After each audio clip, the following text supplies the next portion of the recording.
तो last episode के and पे हमने देखा था कि हमारा ज़ेंगी जो होता है लॉन्ग नीटियान को वहां पर सिखाने की कोशिश कर रहा होता है। तो लॉन्ग नीटियान भी अब यहाँ पर सीरियस हो जाता है, वहीं पर कल्टीवेट करने के लिए बैठ जाता है। 2 घंटे के बाद का सीन दिखाता है कि 2 घंटे के बाद वो अभी भी यहाँ पर गुस्सा हो रहा होता है। अपने ड्रैगन से कहता है कि ये काम क्यों नहीं कर रहा, तुम यहाँ पर बिल्कुल बेकार हो, तुम यहाँ पर मेरी कमांड को क्यों नहीं मान रहे, मुझसे ये बिल्कुल भी नहीं होगा। तो हमारा ज़ेंगी से कहता है कि मुझे लगता है कि तुम यहाँ पर बिल्कुल ठीक कर रहे हो, 2 घंटे में हो चुके हैं और तुमने अभी तक यहाँ पर अपने आप को काफी ज्यादा हार्ड वर्क महसूस करवाया है। इसका मतलब यह है कि तुम यहाँ पर डोमिनेंस एनर्जी को थोड़ा बहुत कंट्रोल कर रहे हो। चलो जल्दी से अब यहाँ पर सोचना शुरू करो कि तुम उसके बाजू को हिला पा रहे हो। और इसी के साथ ही दिखाता है कि लॉन्ग नीटियान जो होता है वहां पर अपनी डोमिनेंस एनर्जी को रिलीज करता है। तो ड्रैगन का अपना हाथ जो होता है अपने आप वहां पर हिलना शुरू हो जाता है, फिर साथ ही वो ड्रैगन को पूरी तरह से उलट देता है। तो लॉन्ग नीटियान भी इस बात से काफी ज्यादा हैरान हो जाता है और कहता है कि ब्रदर चैन देखो मैंने यहाँ पर क्या किया। तो वो कहता है हाँ मैं यहाँ पर देख पा रहा हूँ, और दोनों वहां पर एक दूसरे के गले रख के वहां पर बहुत ज्यादा खुश हो जाते हैं। तो अब जबकि जहां पर उसे डोमिनेंस एनर्जी के बारे में पता चल चुका है तो वो बड़ी आसानी से यहाँ पर अपने ड्रैगन को बिना कमांड दिए कंट्रोल कर रहा होता है। तो इसी के साथ ही वो अपने इन्वर्टेड स्केल ड्रैगन से कहता है कि चलो जल्दी से अब रेडी हो जाओ, मैं तुम्हें यहाँ पर कंट्रोल करने वाला हूँ। और ड्रैगन जो होता है बिना किसी कमांड के वहां पर जिस तरह से वो उसे कहता है कि उस तरह से वहां पर वो ट्रेनिंग कर रहा था। वहां पर रिंग्स होती हैं और यहाँ पर 7 रिंग्स के अंदर से वो बड़ी आसानी से निकल जाता है। उसकी प्रिसीजन पहले से काफी ज्यादा बढ़ चुकी होती है और पहले से काफी ज्यादा फ्लेक्सिबल हो चुका होता है। तो ज़ेंगी उसे कहता है कि देखा मैंने तुम्हें कहा था ना किस तरह से तुम अपने मॉन्स्टर को बड़ी आसानी से कंट्रोल कर पाओगे, अब तुम यहाँ पर इसको ज्यादा प्रिसीजन से कंट्रोल कर सकते हो। और अब जबकि तुम यहाँ पर इसे कंट्रोल कर सकते हो तो इसका निशाना भी पहले से बेहतर हो जाएगा। तो इसी के साथ ही लॉन्ग नीटियान उसे कहता है तो फिर ठीक है चलो मुझे यहाँ पर अपने निशाने को भी प्रैक्टिस करने दो। जैसे वहां पर उसे निशाना लगाने का कहता है इसी के साथ ही वो बेहोश होकर गिर जाता है। तो ज़ेंगी उसे कहता है बेवकूफ कहीं कि तुम्हारे पास इतनी डोमिनेंस एनर्जी नहीं है कि तुम सारा दिन इसको यहाँ पर कंट्रोल कर सको, तुम बस लिमिटेड अमाउंट के लिए इसको कंट्रोल कर सकते हो, इसी वजह से अब तुम यहाँ पर बेहोश हो गए हो। तो ज़ेंगी उसे कहता है कि अब जबकि तुम्हें यहाँ पर डोमिनेंस एनर्जी के बारे में पता चल गया है तो फिर किसी दिन यहाँ पर मेरे पास आना, मैं तुम्हें कुछ और सिखाऊंगा। उसके बाद मैं तुम्हें सिखाऊंगा कि तुम्हारे बीस्ट को यहाँ पर इवॉल्व कैसे करना है। तो वो कहता है क्या वाकई में तुम ऐसा कर सकते हो। ज़ेंगी उसे कहता है कि हाँ मैं ऐसा कर सकता हूँ, लेकिन सबसे पहले यहाँ पर जरूरी यह है कि टाइम के ऊपर अपना लंच करना है। तुम्हें यहाँ पर लंच भी करना होगा ताकि तुम अपनी बॉडी को भी यहाँ पर इसको फिजिकल स्ट्रेंथ दे सको। खाना ना खाने की वजह से भी तुम्हारी डोमिनेंस एनर्जी कम होती है। जल्दी से जाकर अपने फादर और अपनी सिस्टर जावनी को बुला लाओ ताकि तो हम लोग यहाँ पर मिलकर कैंटीन में जाकर खाना खा सके। तो लॉन्ग नीटियान उसे कहता है कि मेरे फादर तो यहाँ पर नहीं है, वो तो बिजनेस पर गए हुए हैं, वो तो सुबह सुबह यहाँ पर से निकल गए थे, वो दोपहर से पहले नहीं वापस आएंगे।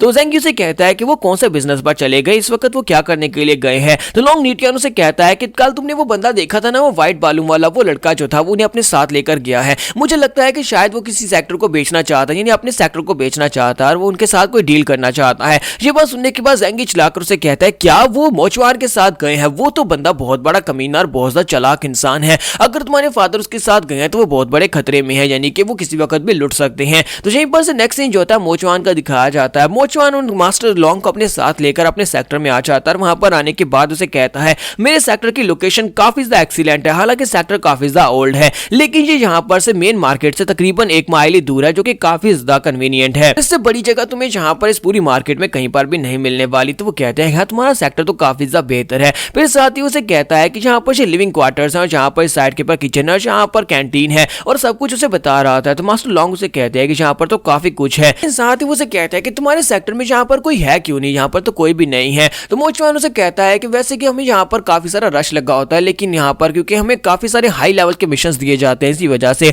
सारे डिसाइपल्स मिशन को पूरा करने के लिए बाहर गए हुए हैं, उनमें से कोई भी यहाँ पर नहीं है, सिर्फ और सिर्फ मैं यहाँ पर हूँ, जबकि मैं यहाँ पर तुम्हारे साथ डील करने के लिए खड़ा हूँ, इसी वजह से मैं अपना टाइम वेस्ट कर रहा हूँ। क्या तुम्हें पता है कितने टाइम में मैं जाकर किसी मिशन को पूरा कर सकता था और कितने सारे पैसे कमा सकता था। तो मास्टर लॉन्ग उसकी बात सुनने के बाद कहते हैं क्या तुम इतने टाइम में यहाँ पर कोई मिशन पूरा करके पैसे कमा सकते थे, ये तो वाकई में काफी ज्यादा प्रॉफिटेबल सेक्टर लगता है, तुम्हारा सेक्टर जो है उसमें काफी सारा पैसा है। तो मोचवान उसकी बात सुनने के बाद समझ जाता है कि मछली जो है उसने चारा चुग लिया और यहाँ पर वो जाल में फंसने को बिल्कुल तैयार है। इसी के साथ ही उसे कहता है लेकिन यहाँ पर एक अनफॉर्चुनेट सिचुएशन भी है। तो मास्टर लॉन्ग उसे कहते हैं कि अब क्या हुआ तुम्हारे जैसे यंग मैन के लिए। तो वो कहता है कि यंग मैन तो हूँ लेकिन मेरे पास यहाँ पर गिफ्ट में एक बीमारी मिली थी, जब मैं पैदा हुआ था मेरी मॉम उसी वक्त मर गई थी, लेकिन साथ ही मुझे एक बीमारी देकर चली गई, एक ऐसी बीमारी जो मेरे खून में है, जब मैं 25 साल का हो जाऊंगा तो मैं मर जाऊंगा और सिर्फ अगले साल मैं यहाँ पर 25 साल का होने वाला हूँ और उसके बाद जब मैं मर जाऊंगा तो इस सेक्टर में संभालने के लिए कोई भी नहीं है। मास्टर लॉन्ग से कहते हैं अच्छा तो तुम्हारी बॉडी के अंदर एक बीमारी है, तुम काफी ज्यादा एनर्जेटिक हो, जिसकी वजह से मैं यहाँ पर तुम्हें देखकर भी नहीं बता सकता कि तुम बीमार हो सकते हो,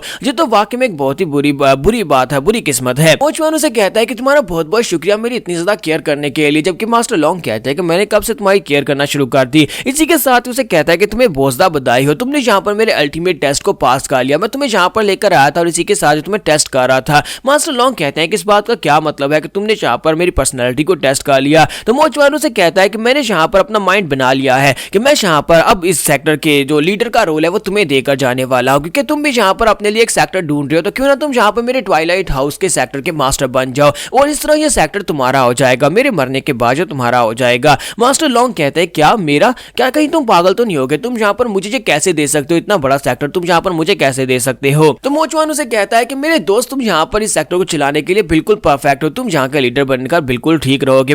मुझे लगता है कि मैंने यहाँ पर सही फैसला किया है। पहले तो मैं यहाँ पर इस बारे में सोच रहा था कि मैं इस सेक्टर को बेचकर यहाँ पर अपने लिए कुछ पैसा ले लूंगा, जिससे मैं जाकर अपना ट्रीटमेंट करवा सकूं, हो सकता है कि जिससे मैं 1-2 साल और जी सकूं। लेकिन मुझे लगता है कि अब यहाँ पर मुझे ये सेक्टर तुम्हें देना चाहिए। लेकिन अब जबकि तुम मेरे ब्रदर हो तो हो सकता है कि तुम यहाँ पर मुझे सेक्टर में से कुछ ना कुछ तो हिस्सा दे ही सकते हो ना, यानी कि थोड़े बहुत मुझे पैसे दे दो ताकि मैं जाकर अपना इलाज करवा सकूं। और साथ ही वो कहता है कि तुम्हें यहाँ पर सब कुछ मिलाकर टोटल 38 गोल्ड कॉइन और 27 सिल्वर टील्स देने होंगे। अगर तुम यहाँ पर इतना कुछ दे देते हो तो मैं तुम्हें फैमिली डिस्काउंट भी दूंगा, क्योंकि हमारा आपस में अब एक रिश्ता बन चुका है, हम दोस्त हैं। तो फिर मैं यहाँ पर तुम्हारे लिए डिस्काउंट देने वाला हूँ। तुम्हें बस यहाँ पर मुझे 38 गोल्ड कॉइन्स और 27 सिल्वर कॉइन्स ही देने होंगे ताकि फिर मैं जाकर अपना इलाज करवा सकूं और जो सेक्टर तुम्हारा हो जाएगा। तो मास्टर लॉन्ग उसे कहते हैं लेकिन मेरे पास तो पैसे ही नहीं है। मोचवान कहता है कि मेरे भाई तुम्हारे लिए एक बहुत बड़ी अपॉर्चुनिटी है, तुम्हें पता है ना कि ये जगह कितनी प्रॉफिटेबल है। यहाँ पर से जाकर तुम अपने डिसाइपल्स को मिशन पर भेज सकते हो, जहाँ पर तुम एक ही साल में यहाँ पर सारे के सारे पैसे जो है इससे भी डबल कमा सकते हो। तो फिर ये बहुत ही फायदे का सौदा है। तो मास्टर लॉन्ग कहते हैं कि मैं सच्ची कह रहा हूँ कि मेरे पास पैसे नहीं है। तो मोचवान उसे कहता है तो फिर बताओ कि तुम्हारे पास कितने पैसे हैं? तुम्हारे पास जितने भी पैसे हैं वो सारे के सारे मुझे दे दो और साथ ही